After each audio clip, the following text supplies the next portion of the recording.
श्रावण मास की सभी भक्तों को, शिव भक्तों को हार्दिक शुभकामनाएं। मैं पुष्कर नराणिया, वात्सल्य संस्थान चित्तौड़गढ़ से। आज एक विषय ध्यान में आया, भगवान शंकर की कृपा से मस्तिष्क में आया और आप सबके सामने साझा करने का मन हुआ, तो इस माध्यम से आप सबके सामने मैं प्रस्तुत हूँ। अभी श्रावण मास चल रहा है। 130 करोड़ के देश में लगभग 100 करोड़ से अधिक लोग भगवान शंकर के भक्त हैं। अपने अपने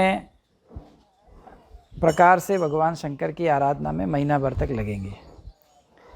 जल चढ़ाना, बिलपत्र चढ़ाना, अभिषेक करना, मंदिर जाना, प्रसाद लेना, यह सब भक्ति के स्वरूप हैं।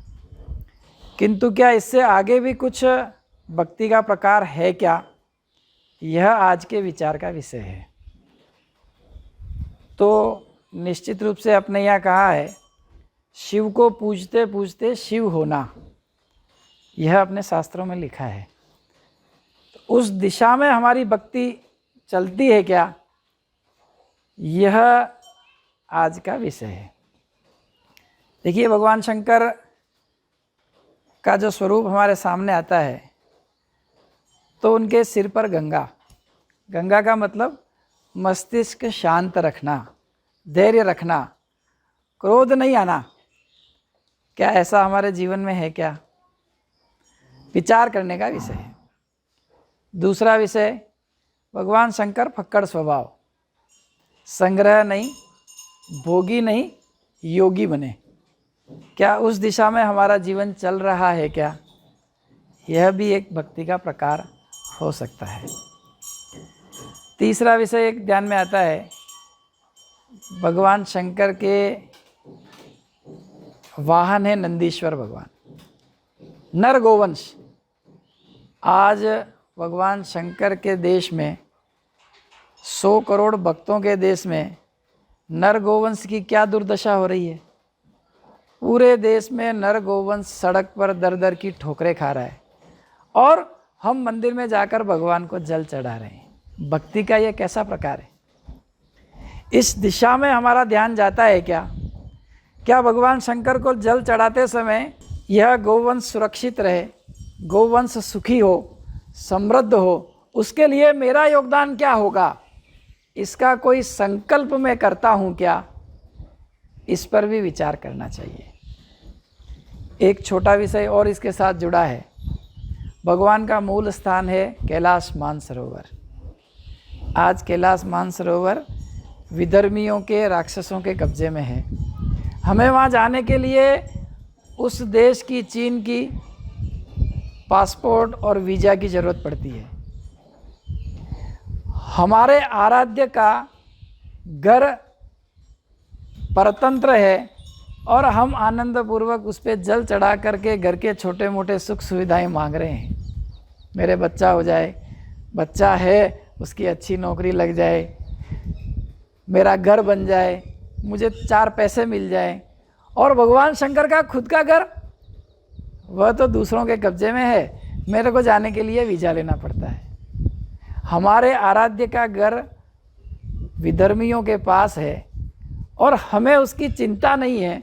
यह कैसी भक्ति? इस और विचार करने की आवश्यकता है।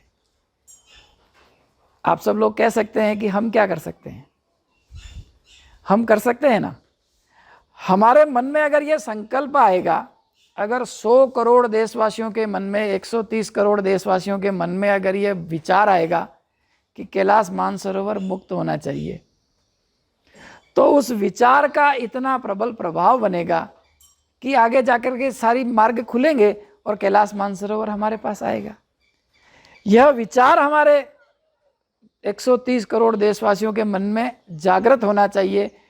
शंकर भगवान के जल चढ़ाते समय हमें यह पीड़ा होनी चाहिए कि हे आराध्य, तेरा घर हमारे कब्जे में नहीं है, हमारे पास नहीं है, विधर्मियों के पास है।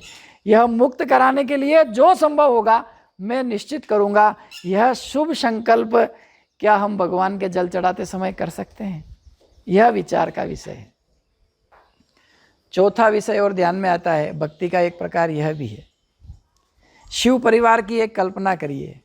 भगवान शिव मस्त मोला फक्कड़, तन पे कोई वस्त्र नहीं और वस्त्र के नाम पर मृगछाला, पूरा भस्मी रमाए हुए, बाल बड़े हुए, और उनकी धर्मपत्नी गौरा मैया, राजा की बेटी राजकुमारी, सब साधनों सुख सुविधाओं से पली हुई, पूरे अलंकार से युक्त।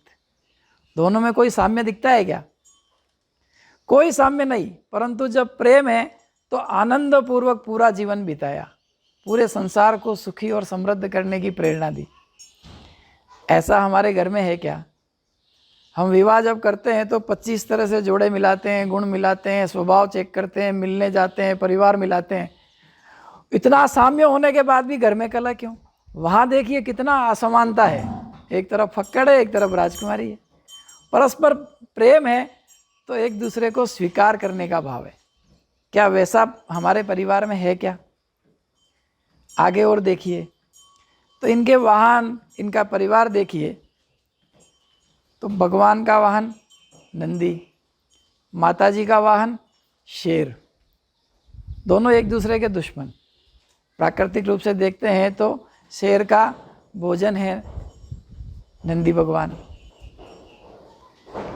कार्तिकेय का वाहन है मोर, भगवान शंकर के गले में है सर्प। दोनों में भयंकर वैमनस्य है। मोर और सर्प की दुश्मनी जगत विख्यात है। भगवान गणेश जी के वाहन है चूहा, मूसकराज, और भगवान के गले में है सर्प। इन दोनों की दुश्मनी भी जग जाहिर है। परस्पर आपस में एक दूसरे का भौतिक रूप से कोई साम्य नहीं है, फिर भी पूरा शिव परिवार एकदम आनंद पूर्वक एक दूसरे की भावनाओं को, एक दूसरे की आवश्यकताओं को समझते हुए प्रेम पूर्वक रहता है। मतलब हमें यह संदेश मिलता है कि परिवार में, समाज में, जहाँ हम रहते हैं आसपास, एक दूसरे की भावनाओं का, आवश्यकताओं का, शारीरिक अवस्थाओं का सम्मान करते हुए, आपस में मत भिन्नता है, आपस में एक दूसरे के विचार नहीं मिलते, शरीर नहीं मिलते, शरीर की आवश्यकताएं भी नहीं मिलती, फिर भी अगर प्रेम है तो आनंदपूर्वक साथ रहा जा सकता है। क्या हम परिवार में, आसपास मोहल्ले में, अपने परिजनों में एक दूसरे की भावनाओं का, एक दूसरे की आवश्यकताओं का, भौतिक चीज़ों का, इन सब असमानताओं को इग्नोर करके और परस्पर प्रेम पूर्वक रहते हैं क्या? यह संदेश हमें शिव परिवार से सीखना चाहिए। तो शिव की भक्ति का जो प्रमुख प्रकार है अपने ग्रंथों में जो है, शिव जैसा बनने का प्रयत्न करना। वैसा बनने के प्रयत्न करने का मास है श्रावण मास। आधा मास निकल चुका। यह संदेश आते आते हो सकता है और कुछ समय आप तक निकल जाए, परंतु जितना बचा है, और जीवन में अनेक श्रावण मास अपने आने वाले हैं, और शंकर की भक्ति श्रावण के अलावा भी हम कर सकते हैं। तो वैसा बनने का प्रयत्न करना, मानसरोवर को जल चढ़ाते समय याद करना, गाय की रक्षा का संकल्प जल चढ़ाते समय ध्यान करना, यह मेरे विचार से सच्ची शिव भक्ति है। ऐसा हम सब लोग करें, ऐसा विनम्र आग्रह है। धन्यवाद।